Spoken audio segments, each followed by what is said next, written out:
Baik, Assalamualaikum warahmatullahi wabarakatuh. Salam sejahtera untuk kita semua. Selamat pagi, teman-teman semua. Mohon maaf ya, hari ini harus online meeting.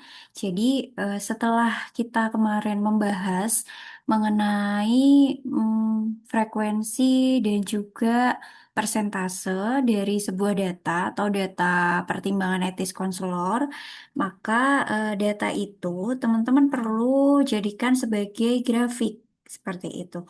Nah, untuk menjadikan sebagai grafik atau membuatnya menjadi grafik, teman-teman buka datanya masing-masing di data yang kemarin sudah kita kategorisasi. Silakan kalian blok di bagian jumlahnya saja. Ini saya pakai data saya sendiri. Jadi silakan teman-teman gunakan data yang eh, kita ambil dari data kelas, bukan datanya yang masing-masing kemarin untuk UTS. Jadi silakan diblok data dari kelas, CEC dari kelas, data yang kita hasilkan dari kelas masing-masing. Ini saya menggunakan data saya sendiri. Silakan disesuaikan datanya dengan data kalian masing-masing dari kelas kalian masing-masing. Silakan diblok bagian ini, kita copy, Ctrl C, terus teman-teman lihat di bagian bawah sini ada tulisan sheet. Nah, di sini kalian klik tanda plus. Nah, maka akan terbuka sheet baru. Silakan kalian blok lagi di kolom A. Terus kalian pilih paste. Nah, pastenya ini adalah paste values yang paling belakang, yang ada tanda 1, 2, 3-nya, tapi yang paling belakang. Nah, kalau sudah, maka akan terpaste seperti ini. Untuk menandai atau memberikan nama sheet kalian latihan pada pertemuan hari ini, silakan bagian sheet ini, tulisan sheet bawah ini, kalian klik kanan, terus pilih rename. Nah, bisa kalian ketikkan latihan grafik karena kita akan membuat grafik. Nah, latihan grafik. Oke, jika sudah dipastekan seperti ini, kita akan menuliskan rentang dari skor. Skor secara keseluruhan ini kita buat rentangnya atau data intervalnya. Karena kemarin kan kita sudah belajar bahwa ini adalah data rasio. Nah, kita sekarang buat rentang skornya atau data intervalnya. Maka di sini kita buat di sampingnya ini rentang skor CEC. Terus di sampingnya adalah frekuensi. Di sampingnya nilai tengah. Nah, ini yang perlu kita cari sebelum kita membuat grafik. Oke, ini saya tebalkan terlebih dahulu. Terus ini saya rata tengahkan. Oke, rentang skor. Ini kan skor di data saya, skor paling rendah itu adalah 60. Dan skor tertinggi adalah, mohon maaf ini jadi keikut ya jumlahnya. Skor yang tertinggi adalah 93. Maka yang saya akan sesuaikan dengan skor ini, saya akan membuat skor 60 sebagai data terendah saya. Jika skor yang kalian temui adalah 64 atau 62 gitu misalnya, kalian tetap mengambil nilai terbawahnya 60 ya, biar kita mudah untuk menganalisisnya atau membaca datanya. Oke. eh jadi ambil skor yang genap saja. Jangan mengambil kayak rentangnya 62 sampai sekian, tapi boleh jika kalian mau membuat rentang skornya mulai dari 62 sampai sekian. Terus misalkan 62 sampai 67, terus 68 sampai 60 sekian juga nggak apa-apa. Yang penting jelas panjang panjang kelasnya, panjang rentangnya. Nah, rentang skor atau range yang akan saya buat rentang skor ini adalah 5. Jadi selisihnya 5, 5, 5 kelipatan 5. 60 sampai 65. Berarti selanjutnya 66 sampai 70. Selanjutnya 71 sampai 75. Selanjutnya 76 sampai 80. Selanjutnya 81 sampai 85. Selanjutnya 86 sampai 90. Nah, karena skor tertinggi saya atau skor maksimum saya adalah 93, maka saya akan membuat rentang skornya sampai 95. Jadi selisih rentang skor ini adalah panjang kelasnya 5, 5, 5. 60 ke 65 rentangnya 5. 66 sampai 70 5 rentangnya. Dan seterusnya. Ini panjang kelasnya atau rentangnya itu adalah 5. Oke. Sampai di sini. Setelah itu kita baru menentukan frekuensi dari masing-masing rentang skor ini. 60 sampai 65. Ada berapa orang? Satu, dua, tiga, empat, lima. Ada 5 orang di sini. Berarti saya tulis frekuensinya 5. Setelah itu 66 sampai 70. Kita lihat skor 66 sampai 70 ada berapa orang? Hanya 2 saja. Maka di sini kita tulis frekuensinya 2. 71 sampai 75. 1, 2, 3, 4, 5, 6, 7, 8, 9, 10. Ada 10 orang. Setelah itu 76 sampai 80. Satu, satu, dua, tiga, empat. 4 orang. Selanjutnya 81 sampai 85. 1, 2, 3, 4, 5, 6. 6 orang. Selanjutnya 86 sampai 90. 1, 2, 3, 4, 5, 6, 7. Ada 7 orang. Oke. Dan rentang skor 91 sampai 95 hanya satu saja, yaitu di 93. Maka kita tulis frekuensinya 1. Nah, dari pekan sebelumnya kita kan eh, biasanya menggunakan data tunggal ya, skor tunggal seperti ini. Ini namanya skor tunggal. Nah, ini namanya skor berkelompok atau data berkelompok. Ini sudah pernah saya sampaikan waktu kita belajar penyajian data waktu itu. Jika kalian ingat, saya menampilkan PPT yang dimana di situ membahas tentang penyajian data yang kanan atau yang kiri itu data berkelompok, yang satu lagi adalah data tunggal. Jadi ini adalah wujud data tunggalnya, yang ada warna kuning ini adalah data tunggal. Kalau kita berbicara tentang data berkelompok, maka kita lihat bagian ini, rentang skor ini. Nah, silakan teman-teman lebih mudah yang mana jika memahaminya. Jika mengolahnya lebih mudah data tunggal, maka kita olah menggunakan ini. Tapi kalau teman-teman lebih mudah menggunakan data berkelompok, maka kita akan ubah datanya seperti ini, seperti yang kita lakukan pada pertemuan hari ini. Terus teman-teman juga perlu menentukan frekuensinya. Frekuensi ini dilihat seberapa banyak orang yang mendapatkan skor CEC itu dalam rentang skor 60 sampai 65. Nah, teman-teman perlu menghitung ini dari skor tunggal ini. Oke. Nah, sampai di sini teman-teman eh kita akan menentukan nilai tengah ya setelah itu. Nilai tengah saya buat warna dulu biar teman-teman tidak bingung. Oke. eh Nilai tengah ini kita bisa ambil nilai tengah dari 60 sampai 65. Berarti nilai di tengah-tengahnya ada 68. Untuk 66 sampai 70 adalah maaf, ini 63. Dan ini 68. Terus 71 sampai 75 itu adalah 73. Selanjutnya 76 sampai 80 itu berarti 78. Kan 76, 77, 78, 79, 80. Berarti kan yang tengah-tengah adalah angka ketiga, yaitu 78. Begitu juga seterusnya dari atas sampai bawah kita ambil nilai tengahnya. Berarti 81 sampai 85 ada berapa? 80. 3. 86 sampai 90 ada berapa? Berarti ini 88. Sedangkan yang terakhir adalah 93. Nah, kita sudah mengetahui ini. Nilai rentang skornya dari skor tunggal kita CEC ini berapa? Terus frekuensinya ini ketemu berapa dari masing-masing rentang skor. Nah, setelah itu kita tentukan nilai tengah. Nilai tengah ini didapat dari nilai tengah-tengah dari rentang ini. Tuh. Oke.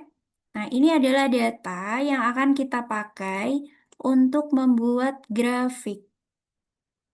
Nah, grafik nanti akan membutuhkan skor yang sudah kita eh, pindah atau kita alihkan atau kita ganti dengan skor ini, dengan data berkelompok. Ini data tunggal, ini data berkelompok. Oke, jangan sampai ketukar, jangan sampai bingung. Setelah itu, kita akan mulai membuat grafiknya ya. Kita butuh dua kolom saja, yaitu rentang skor CEC dengan frekuensi ini kita blok. Setelah itu, kita klik insert di bagian sini. Di bagian kiri atas ini ada tulisan insert. Kita pilih bagian sini, ada pilihan chart. Nah, pilihan chart ini kalian bisa pilih bagian yang di recommended charts boleh atau langsung saja di sini. Ini ada pilihan diagram bar atau bar chart. Terus di sini ada area chart, ini ada pie chart, terus ini ada scatter, ini ada statistik. Nah, macam-macam. Yang mana yang akan kita gunakan? Biasanya kita menggunakan diagram batang. Diagram batang ini kita klik saja di bagian ini.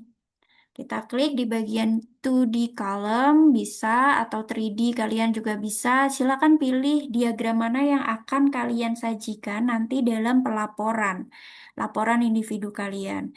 Jadi silakan pilih diagram mana yang sesuai dengan selera teman-teman masing-masing. Apakah harus sama dengan yang saya contohkan? Tidak. Nanti saya akan mencontohkan lebih dari satu. Ini ada salah satunya 3D column dari bar chart, tinggal saya klik saja. Setelah kita klik, biasanya akan muncul rekomendasi beberapa diagram di sini. Ada seperti ini, tinggal teman-teman klik saja sesuai selera. Atau seperti ini, atau seperti ini, atau seperti ini. Nah, ini kalau diklik ke bawah juga akan muncul seperti ini, seperti ini. Silakan teman-teman sesuaikan dengan kebutuhan kalian masing-masing. Kalau saya menggunakan ini yang ada hitamnya. eh ini saya akan menuliskan, jadi kalau kalian mau mengganti nama diagram, kalian klik di bagian tulisan gede ini, frekuensi, kalian bisa langsung saja blok untuk diganti. Misalkan ini saya langsung saja mengetikkan konselor ethical consideration sebagai judul diagramnya. Ini bisa kalian sesuaikan ukurannya. Kalau ini terlalu besar, maka tinggal dikecilkan di font size-nya. Kalau pengen ditebalkan juga tinggal di bold saja. Nah, ini adalah cara membuat eh, diagram batang atau diagram bar chart namanya. Bar chart atau diagram batang. Nah, gitu. Oke, selanjutnya kita akan belajar membuat diagram yang lain. Ini diagram batang namanya. Tampilannya bentuknya seperti ini. Dan kalau kalian pindahkan ke laporan kalian, nanti di Word, ini tinggal dipilih, diklik saja, lalu tinggal di copy paste di laporan kalian, di file Word kalian. Nah, selanjutnya kita akan membuat diagram lainnya. Kita coba lagi di blok rentang skor dan frekuensi. Setelah itu, kalian pilih insert lagi. Nah, tinggal kalian pilih insert yang mana. Selanjutnya kita akan membuat poligon, diagram poligon. Nah, diagram poligon itu bisa pilih di sini, yang kedua di bawahnya bar chart ini tadi. Sampai keluar tulisan insert line or area chart. Nah, ini adalah diagram poligon. Silakan pilih saja, kalian mau yang mana. Eh, Kalau saya akan menggunakan 2D line-nya yang sebelah sini, yang nomor 4. Nanti maka akan muncul rekomendasi diagram lainnya di sini. Nah, seperti ini. Kalian bisa sesuaikan, pilih sesuai kebutuhan kalian. Kalau saya misalnya memilih yang ada background warna birunya. Terus misalkan saya pengen mengganti nih warna birunya, tinggal kalian pilih change color di sini. Di bawahnya tulisan insert ini ada change color, diklik saja. Kalian tinggal sesuaikan mau pilih yang mana, mau pilih warna kuning, mau pilih warna biru, merah, hijau. Nah, saya misalkan milih hijau. Maka diagram yang akan saya dapatkan adalah warna hijau. Gitu. Selanjutnya akan saya taruh di bawah sini ya. Ini adalah tinggal sama seperti tadi. Untuk judul diagramnya silakan diganti dengan eh, nama variabelnya masing-masing. Ini adalah yang dinamakan diagram poligon. Oke. Eh, Oke, nah ini sudah untuk diagram poligonnya juga. Hmm, oke, nah setelah ini diagram batang kan sudah, atau bar chart sudah, poligon sudah. Tinggal kita olah menggunakan diagram lainnya. Misalkan saya mau eh, pakai diagram yang lain sama seperti tadi, rentang skor dan frekuensi kita blok, terus insert kembali. Kita mau buat misalnya histogram. Histogram itu bedanya, nanti kita lihat hasilnya. Histogram itu biasanya disebut dengan statistik chart atau diagram histogram. Kalian bisa pilih di sampingnya line area yang tadi kita pakai untuk diagram poligon. Di sebelah sini, ini ada histogram. Nah, sampai muncul tulisan histogram, kita pilih salah satu histogram yang akan kita gunakan. Misalkan saya pilih yang sebelah kanan, atau misal kalian pengen lebih luas lagi, kalian bisa pilih ini. Kita pilih OK, atau saya ulang, kita pilih di sini histogram, terus pilih yang kedua. Kalau saya pakai yang kedua, kalau kalian mau pakai yang pertama, boleh. Kita pilih yang kedua, ini kita taruh di sini sebagai data diagram kita. Misalnya saya mau change color dulu, mau warna merah diagramnya atau warna kuning. Itu boleh, silakan diubah sesuai kebutuhan kalian. Saya akan mengubahnya dengan warna orange. Dan di sini akan muncul rekomendasi beberapa. Nah, ini misalkan diagram yang diarsir. Terus ini ada diagram yang berbentuk seperti ini, ada yang bentuknya seperti ini. Silakan sesuaikan dengan eh, kebutuhan kalian. Saya misalkan akan menggunakan yang ini. Ini adalah namanya diagram histogram. Ini adalah contoh-contoh diagram. Ini diagram bentuk poligon, dan ini adalah bar chart atau diagram bar atau diagram batang sebutnya. Ini adalah diagram histogram. Jadi, data ini, data yang kita peroleh kemarin dari data kelas, bisa kita visualisasikan, ya ini namanya memvisualisasi data juga. Bisa kita visualisasikan dalam bentuk diagram sebagai laporan. Oh ya, ini saya belum ganti judulnya ya. CEC. Kalau sudah seperti ini, atau kalian pertimbang etis, konselor, nah, itu boleh. Cara membaca diagram ini sebenarnya sama seperti kita membaca tabel berikut ini.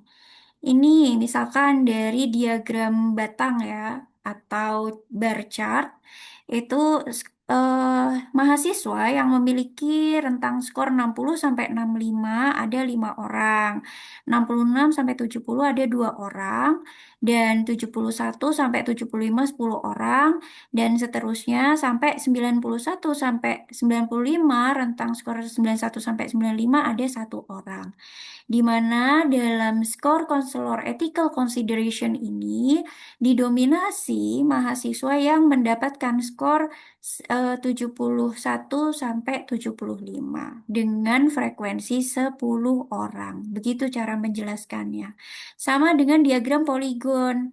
Nah, poligon kan juga bisa dilihat nih di sini ada 60 sampai 65 5 orang, 66 sampai 70 2 orang, 71 sampai 75 tuh ada 10 orang, 86 sampai 90 ada 7 orang.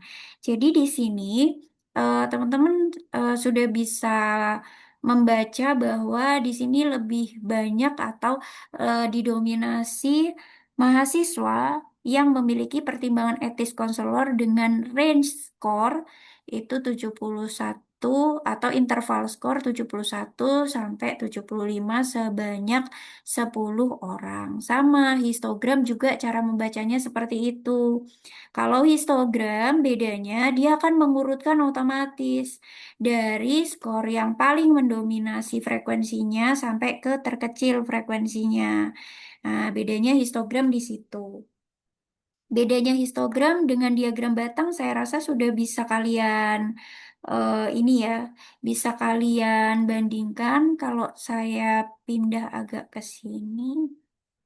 Oke, saya akan eh seperti ini mungkin. Nah, ini kan kalau kalian lihat, kalian bisa menganalisis ya. Kalau diagram batang itu biasanya ada spasi ya, antar batangnya tuh ada spasi. Bedanya kalau histogram itu tidak ada spasi, tidak ada jedanya gitu di antara batang-batangnya.